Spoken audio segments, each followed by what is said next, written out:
여러분 안녕하십니까? 어제 오후 6시를 기준으로 광주와 전남 지역에서는 코로나19 신규 확진자 29명이 추가됐습니다. 백신 접종을 완료하고 확진 판정을 받는 돌파 감염 사례가 또 나왔고 산발적인 감염도 계속되고 있습니다. 보도에 김호 기자입니다. 광주의 한 장애인 시설입니다. 종사자 한 명이 코로나19에 확진됐는데 지난달 백신 2차 접종까지 마친 것으로 나타났습니다.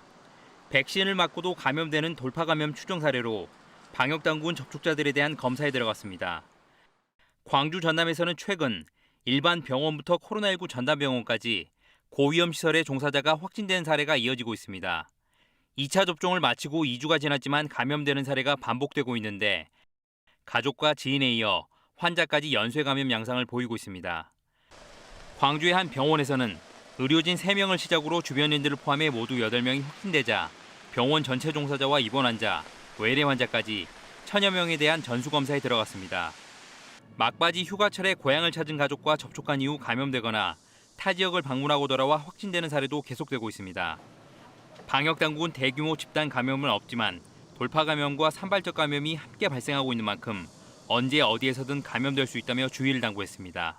의료시설 및 사회복지시설 등 고위험군에 종사하시는 분들께서는 가급적 타 지역 방문을 자제하여 주시고 백신을 접종하셨더라도 감염의 가능성이 전혀 없는 것은 아니기 때문에 마스크 착용과 방역당국은 고위험 시설의 돌파 감염 사례가 계속 발생할 경우 선제 검사를 실시하는 방안을 검토할 계획입니다. KBS 뉴스 김호입니다. 광주시 소상공인연합회는 어제 광주시청 앞에서 기자회견을 열고 코로나19 사회적 거리두기 조치로 소상공인들의 생계가 위협받고 있다며 정부와 지자체가 영업의 자유를 보장해야 한다고 주장했습니다. 연합회는 지금까지 소상공인들이 최선을 다해 행정명령을 따라왔지만 갈수록 생계난이 심해지는 형편이라며 이같이 요구했습니다. 지난 5월 국립아시아문화전당에 전시된 윤상원 열사의 일대기 작품 홍보물이 특정 문구가 삭제된 채 온라인에 게시되면서 작품 훼손 논란이 제기됐습니다. 당시 아시아문화원 측은 직원의 실수였다고 해명했는데 조사 결과 사실상 내부 검열이 이루어졌고 부서장 승인도 있었던 것으로 드러났습니다. 김정대 기자의 보도입니다. 트럭에 올라탄 시민들이 5.18 당시 광주 참상을 알린 투사 회보를 뿌립니다. 광주의 입이라는 작품으로 하성읍 화백이 올해 41주년 5.18을 맞아 제작한 윤상원 열사 일대기 수묵화 중 핵심작입니다. 그런데 지난 5월 전시를 주관한 아시아문화원이 작품 속 전두환 문구를 삭제하고 홍보물을 제작해 작품 훼손 논란이 일었습니다. 아시아문화원 측은 담당 직원의 실수라고 해명했지만 시민단체 등이 포함된 공동조사단의 조사 결과는 달랐습니다. 조사단은 아시아문화원에서 검열과 삭제 지시가 있었고 전시를 공동주관한 광산구청이 이를 수용했다고 지적했습니다.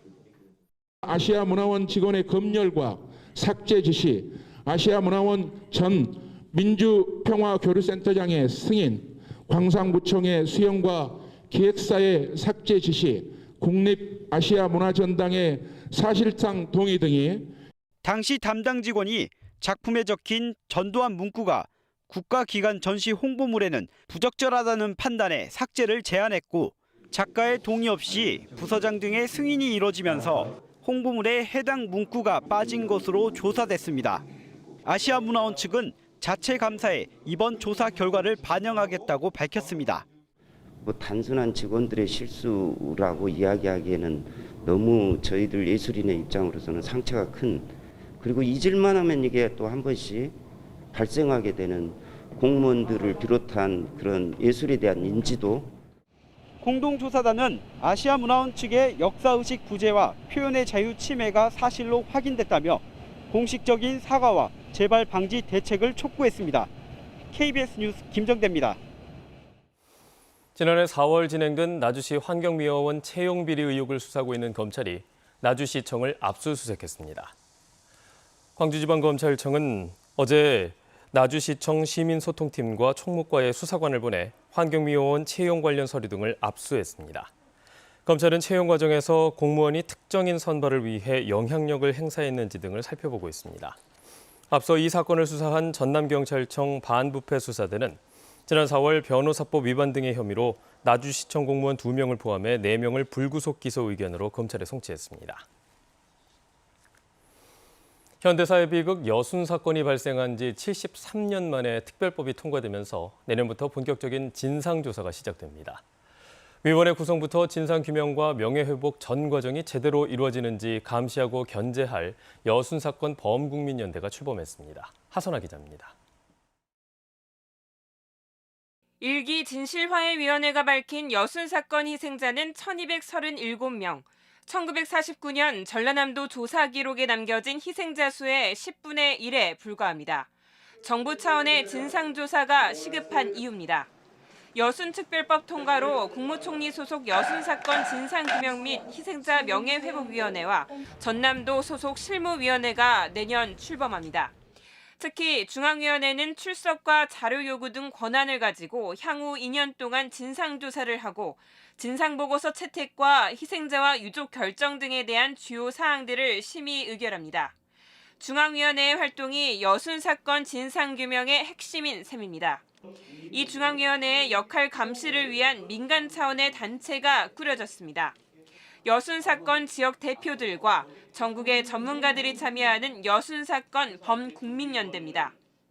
우리는 평화와 인권, 화해와 상생의 대한민국을 만들어 나가는데 국민들과 함께할 것을 다짐한다. 범국민연대는 가장 먼저 시행령과 조례 제정 과정에 요구안을 내고 정부와 위원회에 대해 계속해서 감시와 견제 역할을 해나가기로 했습니다. 정말 전문가들이 들어가가지고 제대로 의결하고 직권조사나 이런 부분들이 제대로 이루어질 수 있도록 해야 된다고 봅니다. 73년 만에 물꼬를 튼 여순 사건 진상규명, 범국민연대 출범과 더불어 지역 간 화합과 하나된 움직임이 시급해졌습니다. KBS 뉴스 하선아입니다. 김종인 전 국민의힘 비상대책위원장이 1년 만에 국립 5.18 민주묘지를 참배했습니다. 김 전 위원장은 1년 전 5.18 묘지에 와서 국민의힘의 전신 정당들이 제대로 표현하지 못했던 5.18 민주화운동에 대해 공식적으로 사죄했다며 1년이 지난 날이어서 다시 찾게 됐다고 말했습니다. 한편 최근 이루어진 국민의힘 대선 주자 윤석열 전 검찰총장과의 만남에 대해서는 지나치게 해석할 필요가 없다며 확대 해석을 경계했습니다.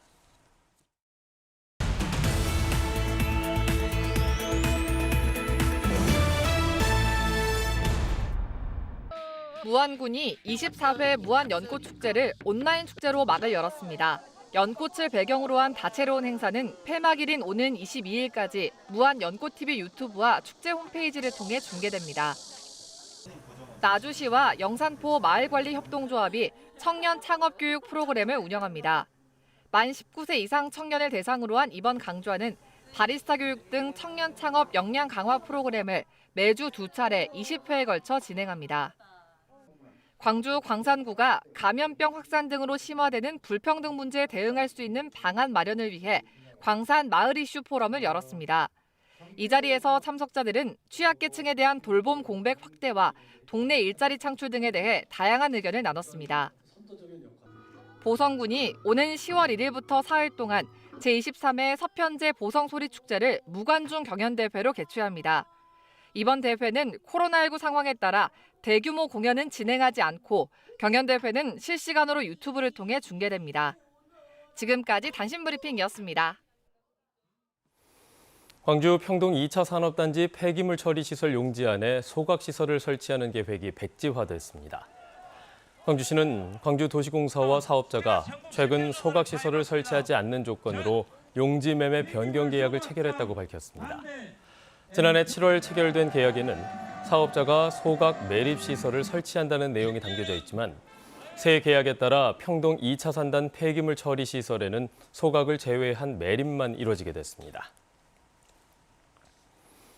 광주시가 올해 2차 추경 예산으로 6,232억 원을 편성했습니다.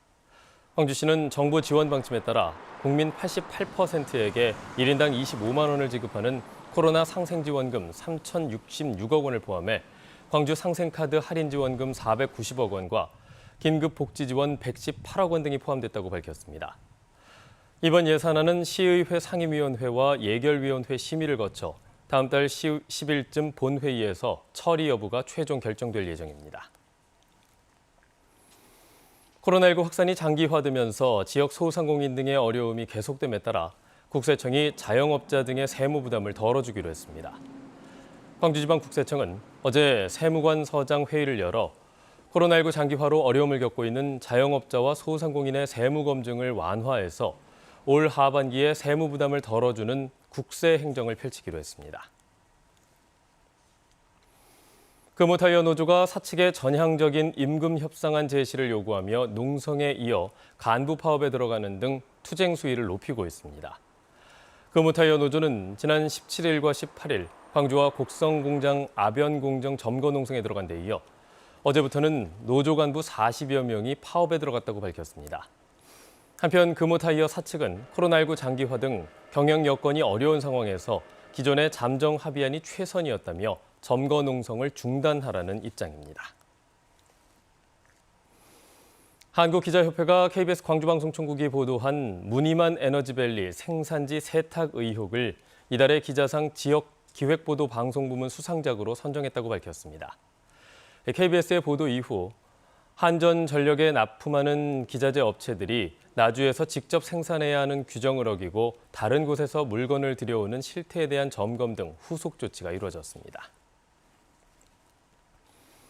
더불어민주당 주철현 의원이 수산물 유통 환경 개선을 위한 수산물 유통법 개정안을 발의했습니다. 개정안에는 지역 수산물 소비 촉진을 위한 정부 지원 방안을 구체화하고 향후 수산물 유통 과정에 개선하는 내용이 담겼습니다. 조 의원은 또 수협중앙회와 해수부의 수산물 직거래 정보 시스템 구축과 위판장 개설자와 중도매인 수수료 범위를 명확하게 규정해 민원을 줄이는 방안을 제시했습니다.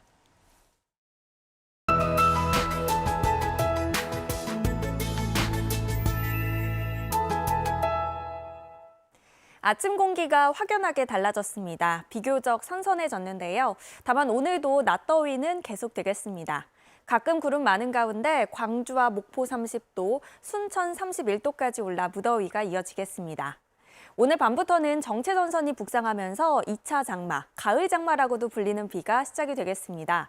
밤에 남해안 지역부터 시작이 되겠고요. 내일 새벽이면 광주 전남 전 지역으로 확대가 되겠습니다. 비는 토요일에 종일 내리겠고요. 일요일에는 새벽에 그치기 시작해서 정오 무렵이면 대부분 우선은 모두 그치겠습니다. 내일까지 예상되는 비의 양은 30에서 80mm인데요. 많은 수증기가 유입이 되는 남해안을 중심으로 강한 비가 내리면서 많이 오는 곳은 120mm가 넘겠습니다. 다음은 자세한 지역별 날씨입니다. 아침 기온 장성과 담양 19도로 어제와 비슷하게 시작하고 있습니다. 한낮 기온은 여수 28도, 보성 29도로 어제보다 조금 낮겠습니다. 영암과 무안의 낮 최고 기온 30도, 해남 29도까지 올라 덥겠고요. 신안도 한낮 기온 30도로 어제보다 조금 높겠습니다. 물결은 먼바다를 중심으로 최고 2.5m로 다소 높겠습니다. 내일부터는 낮더위가 한풀 꺾이겠고요. 일요일 오전에 그친 비는 월요일부터 다시 길게 내릴 전망입니다. 날씨였습니다. 뉴스를 마칩니다. 여러분 고맙습니다.